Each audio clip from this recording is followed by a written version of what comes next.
the Jordan Love story. So, we call it a story here, but at the end of the day, I'm not putting too much weight. To see it. I was genuinely surprised to see it. I was a little bit surprised. So Jordan Love. Jordan Love again? Yeah, the contract extension's coming.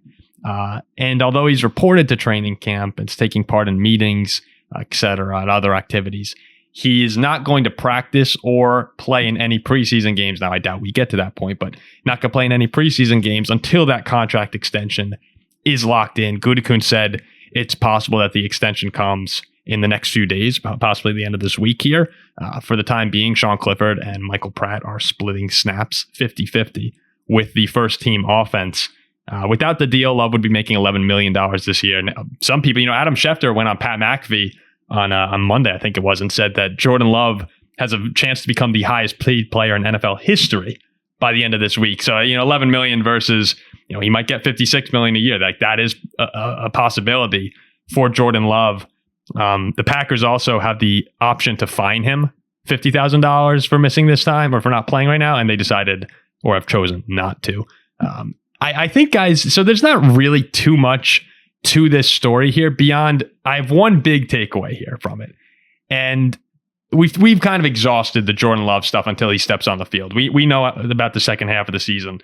But when I'm looking at the Packers situation, and this disgusts me every single time I said it, I just think that everything they do right now is awesome. Like it's superb. It's superb behavior from the entire team, where even though Love's not playing, he's not holding out, but he's just not practicing. It's still like everyone's still happy. He's out there with LaFleur smiling. He's a part of the situation. From where they were with Rodgers, and we're going to talk about Aaron in a little bit, and you could see the difference.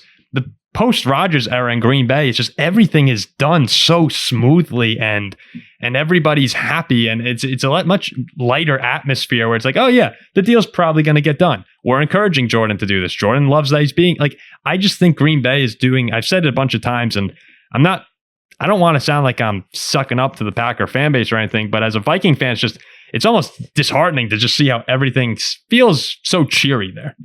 Especially after you lose your Hall of Fame talent at quarterback too. But there was a lot of toxicity too with those final years of Rodgers, and like that was great. I love seeing Rodgers come out and say things that where Packers fans were turning on him.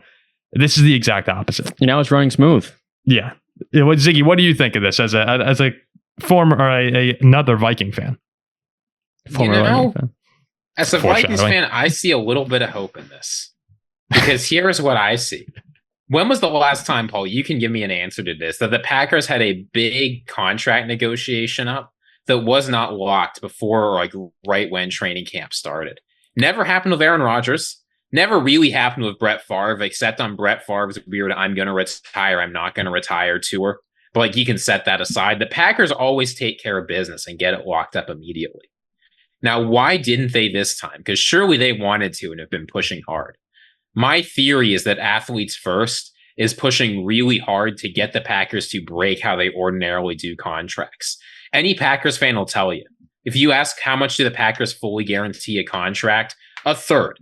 Maybe a little bit more, but they never have big guarantees on the back end. I love where this is going. But that's going. not how those huge quarterback deals work anymore, right? You look at the mega deals for some of these huge quarterbacks, set Trevor Lawrence aside, you're looking at tons and tons of money being guaranteed late into the contract, right? For Joe Burrow, it was. For Lamar Jackson, it was. For Justin Herbert, it was.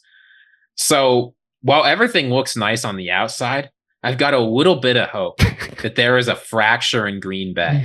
Jordan Love's not practicing, right? He was all, oh yeah, of course I'm going to show up. Of course I'm going to do OTAs, when it was clear that the deal was going to get done.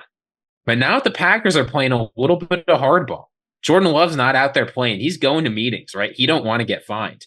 So you think behind the scenes here, there's a tiny crack in the armor. The Packers do not operate this way. They always have the deal done on time or ahead of schedule. The fact that it isn't, in this very weird Packers saga, something even weirder is happening.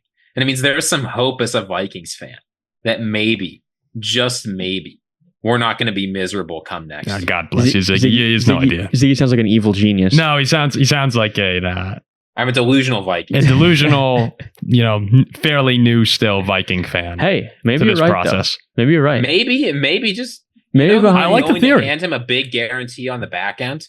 You know what organization historically is willing to guarantee contracts, whether it's good or bad for us? I'm sorry? Sweet Minnesota. Jordan Love, we will guarantee your deal. We will guarantee any of it. Come to us. Come over here.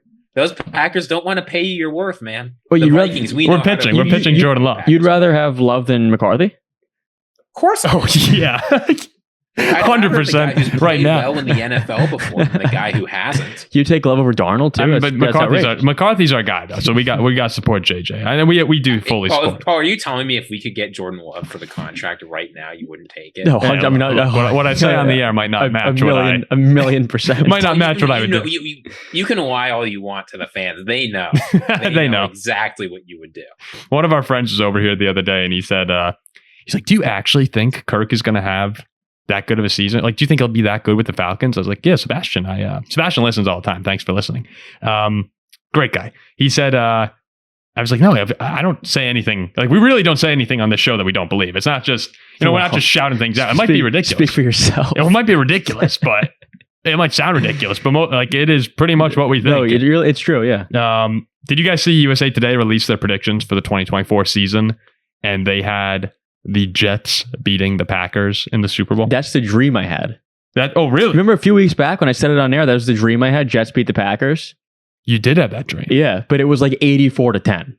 The Jets scored 84 points in the Super Bowl, so that's not realistic. So it started to stray, but maybe there's something to that. No, it was the Jets played the Packers and they won 84-10. That was my dream. Then I texted our friend who's the Jets, Andrew, former host. I said, "This has to be the best team of all time, right?" And he goes, "Yeah, I mean, it's got to be." The Jets aren't making the playoffs. USA Today. I doubt they will, but I had a dream. USA Today had Green Bay at 13-4 and the Jets at 12-5.